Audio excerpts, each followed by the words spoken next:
Desde la Facultad de Química y Biología de nuestra Casa de Estudios llega este espacio llamado Ciencia y Sociedad a cargo de Yochoa Ñáñez, donde conversa con diferentes investigadoras y científicas mujeres. Yochoa, ¿cómo estás? Bien, muchas gracias por la presentación. El día de hoy traigo a una doctora académica de mi facultad, Química y Biología aquí de la USACH, la doctora Iriux Almodóvar Fajardo. Ella es mi profesora, quiero decirlo primero, es mi profesora de química ambiental. Estamos viendo química verde y qué mejor que traer a alguien experto a comunicar acerca de qué es la química verde y en eso vamos a estar hablando hoy día. ¿Cómo está, profesora? Muy bien, buenos días, muchas gracias por la presentación. Bueno, nada, esperando las preguntas. Profesora, primero, no, esta parte no la hice muy bien. Profesora, usted es vicedecana de Docencia y Extensión de la Facultad de Química y Biología. Sí. ¿Ese cargo qué específicamente, qué se hace en ese cargo? Bueno, se ve todo lo referente a la docencia, desde los cursos que se abren, los profesores, por ejemplo, los profesores que se asignan a cada asignatura. Veo las problemáticas que tienen los estudiantes. O sea, yo me apoyo en las jefaturas de carrera. Ah, perfecto. Sí, las jefaturas de carrera son como la primera línea para atender a los estudiantes en las diferentes situaciones que puedan tener, ya sean académicas o personales. Y bueno, cuando ellos ya no tienen herramientas para poder dar solución, entonces vienen a la vicedecanatura de docencia. Y ahí, bueno, se trata de dar... se tratan de dar las mejores soluciones posibles. Profesora, usted es licenciada en Química y doctora en Química. Uh-huh. La licenciatura primero. ¿Por qué eligió esta carrera? ¿Dónde la estudió? ¿Cuáles fueron sus motivaciones? Bueno, yo estudié en Cuba porque soy cubana, nacionalizada chilena. O sea, la química porque siempre fui curiosa, ¿no? Muy curiosa. Y me gustaba mezclar cosas para ver qué pasaba y eso. De manera general me gustaban las ciencias. Y tuve una muy buena profesora de química cuando viene siendo como la media acá en Chile, que además era muy exigente. Y me entusiasmó la forma en que ella enseñó, como que me quedó muy clara la química en el papel, pero quería hacer también en laboratorio. Y después tenía la oportunidad de entrar a una escuela donde se podía estudiar por especialidades, que son como los 3 últimos años de la media acá. Allá se le llama preuniversitario. Y habían unas escuelas especiales donde uno podía entrar y optar por una especialidad. Entonces yo opté por química y trabajábamos bastante en el laboratorio. Entonces igual me siguió gustando y por lo tanto decidí seguir a estudios superiores en ese ramo. Entonces tiene toda una formación química desde muy joven. Sí. ¿Es muy diferente la química que se hace allá? No, la química es igual en todas partes. Sí. Yo lo que supe es que allá se enseña química nuclear. Hay carreras nucleares, sí, física nuclear, química nuclear, no sé si hay otra, pero sí, hay una facultad de ciencias nucleares. Sí, que acá en Chile no... Sí, pero eso tenía un origen porque como antiguamente existía el bloque socialista y Cuba pertenecía a ese bloque socialista, los países como Unión Soviética tenían centrales nucleares y entonces se suponía que iban a hacer una central nuclear en Cuba. Y por eso es que desarrollaron esas carreras y de hecho ellos iban a la Unión Soviética, en aquel momento Unión Soviética, a perfeccionarse.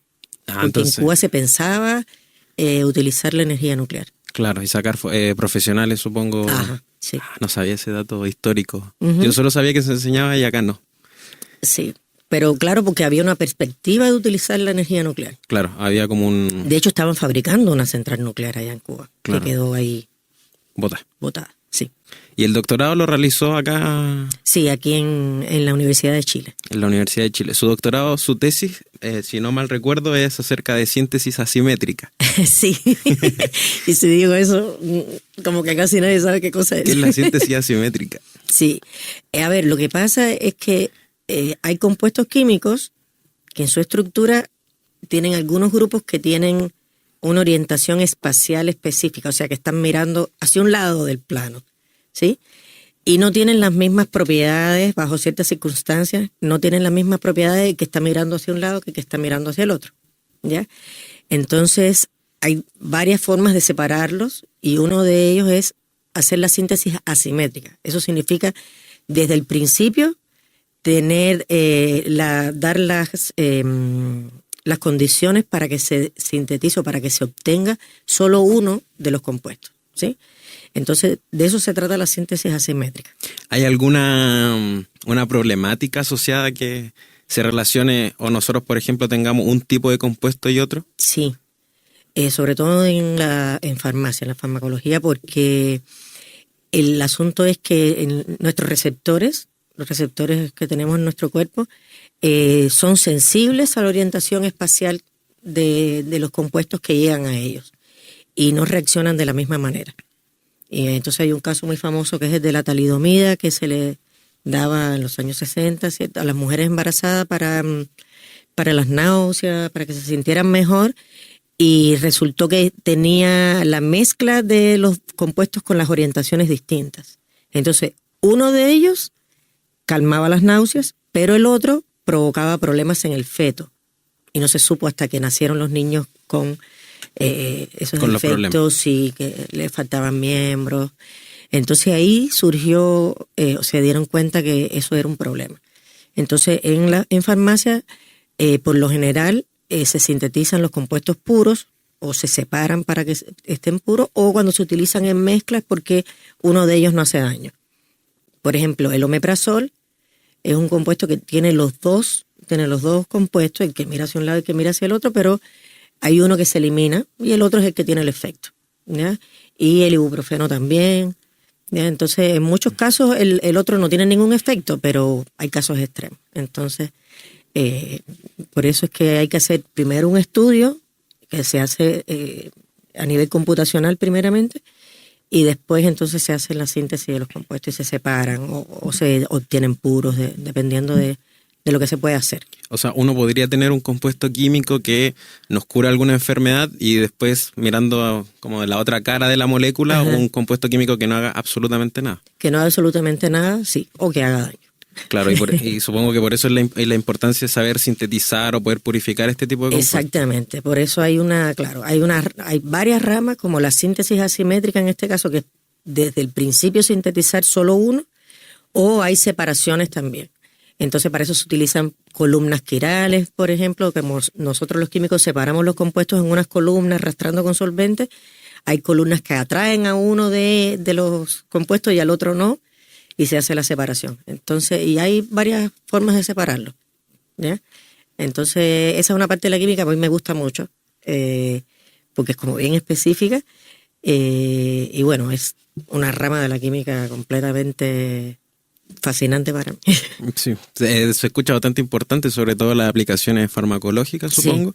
Sí. Y hablando de los solventes ahí en la columna, usted se especializó, no sé si se especializó en química verde, no sé si es la palabra. No especializar, solo que me he estudiado bastante el tema, he tratado de enseñarlo, sobre todo de enseñarlo, pero no me considero una especialista. Ya, ¿y qué es la química verde? Partamos de esa base. Mira, se le llama química verde a una forma de hacer química de manera que se prevenga la producción de desechos tóxicos principalmente, que se evite la utilización o la creación de sustancias peligrosas, y que además la química se haga utilizando la energía de manera eficiente. De eso trata. Entonces tiene 12 principios que son como guías para trabajar en el laboratorio o en la industria para lograr esos objetivos. Disminuir los desechos, no trabajar con sustancias tóxicas, no producir sustancias tóxicas o peligrosas, porque tóxico y peligroso tienen una pequeña diferencia, porque hay compuestos que son peligrosos pero no son tóxicos. ¿Sí? Como siempre pongo el mismo ejemplo, el etanol. Aunque es tóxico en grandes cantidades, pero no es tóxico normalmente, uno puede tener contacto, olerlo y no pasa nada, ¿sí? Pero se incendia, es un combustible también. Claro. Entonces, desde ese punto de vista es peligroso, porque se puede incendiar. Sí, no lo había dimensionado. Claro, no es lo mismo, o sea, una sustancia puede ser peligrosa, pero no tóxica. Bueno, las tóxicas sí son todas peligrosas. Claro, eso es yo la primera vez que leí un paper fue uno de química verde. Fue los 12 principios, me lo mandó un profesor de orgánica, creo que el profe Fabián, en pandemia. Yo soy generación pandemia. Sí. Y me acuerdo que me mandó un paper y yo nunca había leído un documento científico en mi vida, entonces yo lo leí que era mi primero, entonces maravillado, y me acuerdo que ese fue mi primer podcast. Hice un video así, porque yo lo busqué en YouTube, no encontré documento así que estuviera tal cual como el paper, y yo me acuerdo que lo leía, iba comentando qué me parecía y cosas. En ese momento tenía cero experiencia en lo que es la química verde, y menos en la química, porque era mi segundo semestre, en Orgánica 1 también. Así que la química verde, ese fue mi primer podcast. Me parece muy bien que Fabián haya hecho eso. No, Fabián también es un entusiasta por esto de la química verde. Yo creo que de manera general los profesores se quieren alinear con esto y van haciendo pequeños cambios. Como yo te comentaba el otro día, el uso del microondas que hace a través del uso de los reactores de microondas para síntesis, uno puede ahorrar mucha energía. Y entonces en la facultad uno puede encontrar varios. Escuchas un nuevo capítulo de Ciencia y Sociedad con Yochoa Yáñez, quien en esta oportunidad conversa con la doctora en Química y académica de la Facultad de Química y Biología de la Universidad de Santiago, Irius Almodóvar. Yochoa. Profesora, sobre la química verde, me gustaría profundizar más sobre esto. Acá en la Facultad de Química y Biología se ha aplicado alguna guía, alguna práctica. ¿Se ha estudiado, por ejemplo, los desechos que se usan en los laboratorios?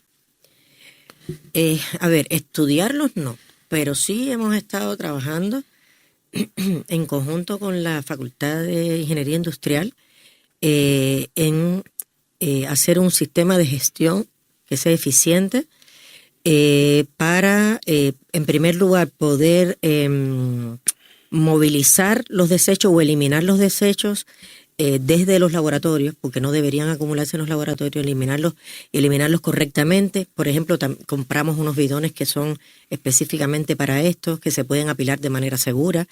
Entonces, para mejorar este sistema de llevar los desechos desde los laboratorios, ya sea de docencia o de investigación, a un depósito que también tiene que ser seguro, y posteriormente la eliminación. Entonces, de lo que se trabajó desde Ingeniería Industrial y apoyado por el área de sostenibilidad de la universidad, fue, como le decía, un sistema de gestión, pero que está computarizado, ¿cierto?, a través de un programa que creó un estudiante durante su tesis, que permite un seguimiento de todos los desechos, y por lo tanto vamos a poder contar con toda la información que se requiere, con las cantidades, y al nosotros evaluar las cantidades que desechamos, podemos también comenzar a tomar acción para minimizar la producción de los desechos, o sea, minimizar en origen. Porque claro, uno los puede eliminar, pero la idea es generar la menor cantidad de desechos posible. Aunque nunca vamos a no generar desechos. Claro, pero por último, tratar de minimizarlos en el origen. Y el primer paso es crear conciencia de cuánto estamos creando. Porque si no lo sabemos, no tomamos medidas. Era lo que estábamos conversando hace un rato, ¿cierto?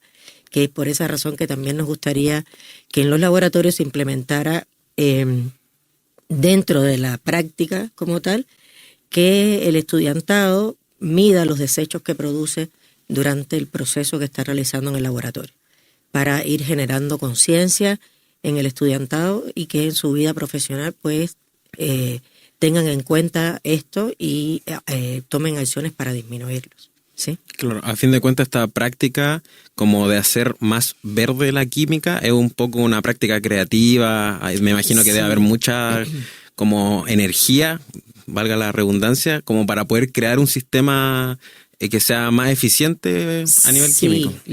Claro, lo que la química verde nos está impulsando a crear nuevas tecnologías y a modificar los procesos, porque con las tecnologías antiguas tenemos los resultados que hemos tenido hasta ahora, que está costando carísimo, sí, a todo el planeta está costando muy caro, y por lo tanto hay que hacer cambios profundos, sí, y bueno, qué mejor lugar para hacer cambios profundos que la universidad. Claro, que la misma casa. Exacto, y nosotros como químicos tenemos que dar el ejemplo, también para quitarle la mala fama que tiene la química en la población en general, sí, se puede hacer mejor. Pero lógicamente eso implica un cambio de mentalidad, implica que estemos dispuestos a invertir más tiempo para tratar de cambiar los procesos. Pero lo bueno es que yo he visto una buena disposición en la facultad desde los profesores y sobre todo el estudiantado. El estudiantado siempre muy entusiasta con cosas novedosas, obviamente por la edad.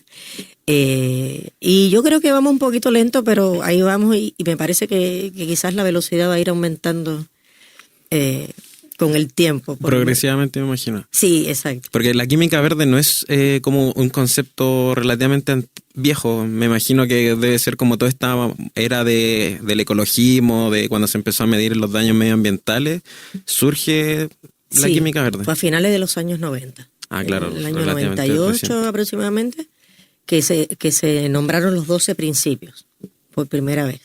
Que por John Warner, que vino acá el año pasado, y Paul Anastas, que es otro científico también, que trabajaba en la EPA en ese momento, en la Agencia de Protección Medioambiental de los Estados Unidos, y ellos acuñaron el término de química verde y posteriormente crearon los 12 principios, que como le digo es una guía más que todo para ir mejorando nuestros procesos, en el sentido de no producir sobre todo sustancias peligrosas y desechos que son totalmente innecesarios, utilizar sustancias renovables, o sea, materias primas renovables, crear compuestos que sean biodegradables. Claro, un poco seguir el formato de la producción, degradación, como que hace la misma naturaleza, me imagino.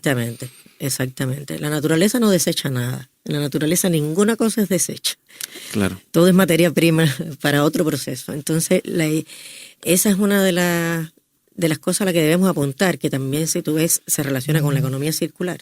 Es básicamente lo mismo de aprovechar todos los recursos, aprovecharlos, y cuando ya termina el ciclo de vida de cada producto, pues poder incluirlo en otro ciclo, o en el mismo si se puede. Claro. Como el del ácido poliláctico que estábamos viendo ayer en la clase. ¿Sí? Que se parte de un desecho, se produce el polímero que sirve para hacer vasos, distintas cosas, luego el polímero se degrada y se vuelve a incorporar a la tierra y vuelven a nacer las plantas y así, entonces se vuelve a incorporar en el mismo proceso. Claro. Por ejemplo, a mí se me ocurre que todas estas ideas que son muy de economía circular y química verde en este caso, no son tan populares en la industria, por lo menos en Latinoamérica. O sea, poco se ve este tipo de industria que hacen todo ese proceso. ¿Por qué cree que pueda ocurrir esto? Como que no se adhieren a estas tecnologías más sustentables. Yo supe, por ejemplo, de una cervecería, no voy a decir nombre porque no me están patrocinando. Supe de una cervecería que queda por ahí en Valdivia, que todo su proceso tuvieron que invertir mucho dinero, mucha plata para poder investigar cuánta agua usar en los procesos. Y llegaron como a reducir de, no sé, 100 litros a 20 litros. El mismo proceso, la misma cantidad, la misma calidad, menos agua. Pero tuvieron que invertir mucha plata. Tú ahí has tocado un punto clave. El tema es que, bueno, obviamente un empresario lo que quiere es ganar dinero, ¿sí? Y con el perdón de los empresarios, muchas veces lo que pasa después con el producto que ellos han, o con el bien que han producido, no es problema de la empresa, ¿sí? Entonces, no hay mucho entusiasmo para invertir en cambios de toda la tecnología porque se requiere exactamente mucho dinero. Y a veces tiempo también, que el tiempo es oro, ¿sí? Claro, porque eso no lo podemos recuperar. Entonces, la motivación que tienen para hacer esos cambios no es alta, ¿ya? Ahora, hay medidas que se pueden ir tomando, por ejemplo, aquí en Chile, ahora que mencioné eso del hacerse cargo, aquí en Chile ahora las empresas se tienen que hacer cargo de los desechos que se producen debido a los productos que ellos están poniendo en el mercado. Sí, como por ejemplo, ahora las tiendas que para reciclar ropa, no es así como que le surgió así por como amor. Por amor. No, es porque en Chile está la ley REP que obliga a aquellas industrias que lo que sea que produzcan, tienen que hacerse cargo del desecho que están generando en ese producto, porque ese producto se convierte en un desecho, porque lo que pasa es que lamentablemente cuando el producto ya hizo su función, se convierte inmediatamente en desecho, ¿ya? Entonces, claro, las empresas chilenas están obligadas a hacerse cargo de eso. Y por eso es que ahora están promoviendo más el reciclaje. Por ejemplo, los teléfonos, que ahora tú das el teléfono y a veces hacen descuentos, no sé, cosas así. Es por eso. Es porque hay una ley que está haciendo eso. Y también eso indirectamente incentiva a las industrias que donde compran el retail, por ejemplo, a que hagan compuestos que sean quizás biodegradables, porque entonces me conviene más comprarte, porque después ya no me voy a tener que hacer cargo de ese desecho. Claro. Porque el producto es biodegradable, por ejemplo. Eso genera una cadena de cambios. Pero hay que hacer leyes. Claro. Eso es la motivación principal, es o lo haces o tienes una multa, ¿ya? O si no, pueden ser incentivos económicos, porque mira, también les había comentado en la clase, acá en Chile todas las empresas tienen que hacer un informe de sostenibilidad anual, ¿ya? Entonces las empresas que le va bien con ese informe de sostenibilidad, ellos suben su valor en la bolsa. ¿Ya? Yo bajé un estudio desde la bolsa de Santiago y mencionaba todas las ventajas que trae tener un buen informe de sostenibilidad, ¿ya? Entonces, eso también me parece a mí que es un incentivo, ¿sí? Porque tú, para tener un buen informe de sostenibilidad, tienes que tomar algunas medidas. Entonces, poco a poco se van tomando medidas, se van haciendo cosas, pero es un proceso lento. Claro. Porque un cambio es un cambio cultural. Y los cambios culturales toman mucho tiempo. Se podrían apurar con unas leyes y unas multas, pero... Claro, sobre todo si hablamos de leyes.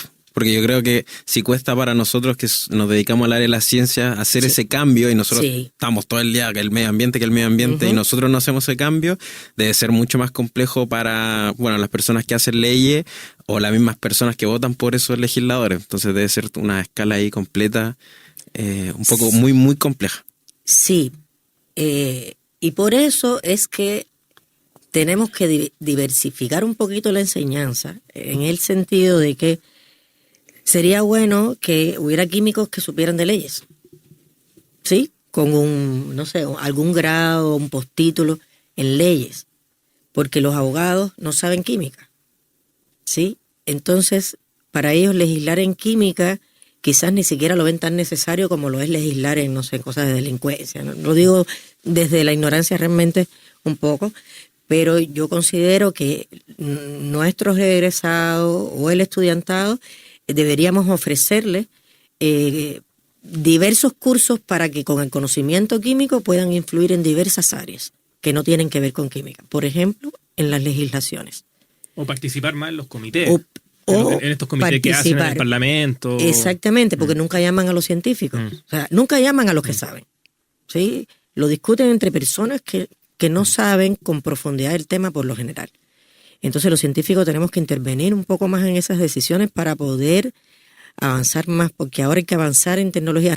Justo hoy estaba leyendo, era un informe del Fondo Monetario Internacional, de que Chile ya no está creciendo como crecía en los años 90 y no va a crecer, va a disminuir el crecimiento porque ya no están aquellas condiciones. Ahora las condiciones mundiales no son favorables para el crecimiento económico.